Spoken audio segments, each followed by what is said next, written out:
मु किछि कहिबा पूर्वरु मु प्रथमे धन्यवाद देवा पई चाहिबी। आज बिजू जनता दल तरफरु लोकसेवा भवन घेराव समय रे एवं बालेश्वर बन समय रे जोपरी भाव में मीडिया भाई माने आमको सहयोग करचंती सेति मु प्रथमे आपण मानकु धन्यवाद दउछि। आपण माने जानिचंती ए घटना संपर्क में मु अधिक कहया पई चाहिबिनी। सोमवारश्री गोटे एफएम कॉलेज रो झियो से बारंबार तार गुहारी मान्यवर मुख्यमंत्री आरंभ करिकी स्थानीय विधायक कलेक्टर एसपी समस्त पाखरे जनइला परे भी जेतेबेले ता कथा को शुणा नगला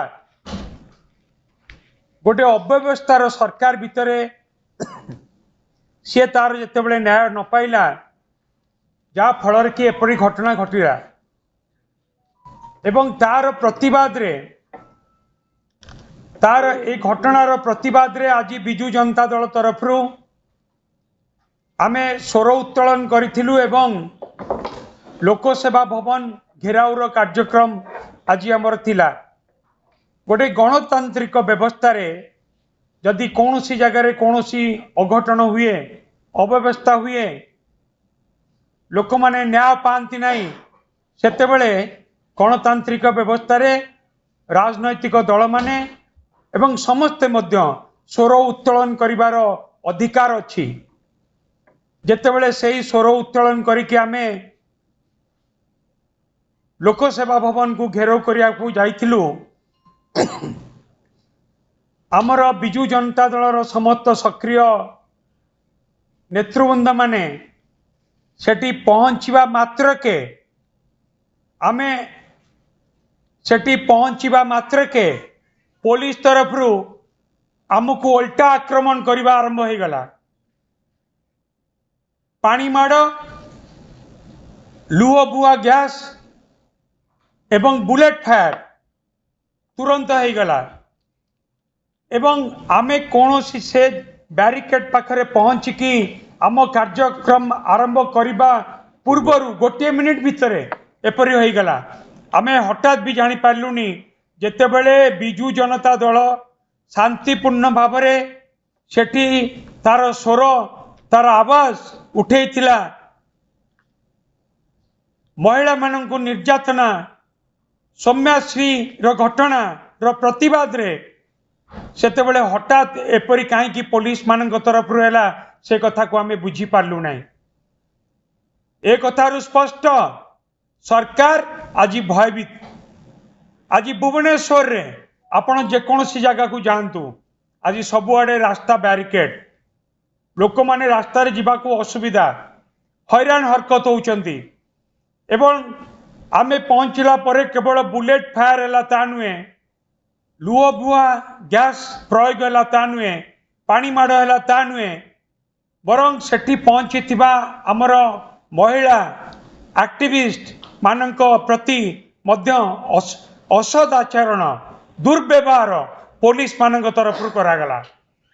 पुलिस मानक तरफ आम महिला जो थिले विक्षोभकारी तांको दुर्व्यवहार कले पुरुष पुलिस माने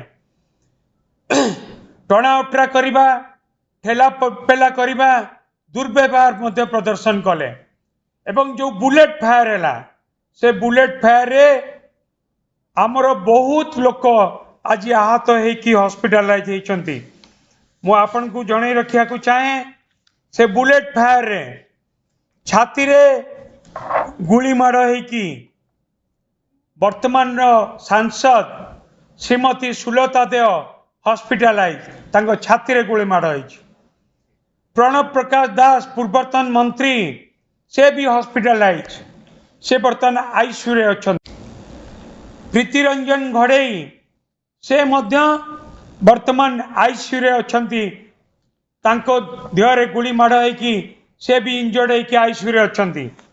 ता सहित नीलमाधव महांती छवि महाली अभिषेक बेहरा संकेत राय संजीव पृष्टि एवं अनेक प्राय 100 रु अधिक आक्रमण होगी आहत होगी पुलिस द्वारा से आज चिकित्सा होती हॉस्पिटलाइज होती आईसीयू रे अछंती पुलिस टू एपरी व्यवहार केबे भी आशा करा जाए नहीं।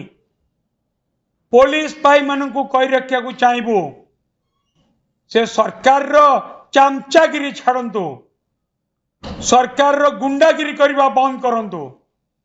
जदि मोहन सरकार भावुथिबे कि आमे बिजू जनता दल रो स्वर को बुलेट फायर रे बंद करदेबू पानी माड़ बंद करके अटकई देबू लुह बुआ गैस माड़ रे बंद करदेबू ताले सरकार जानिबा दरकार बुलेट फायर केबे भी आम आंदोलन को बंद करि पारिबो नाही।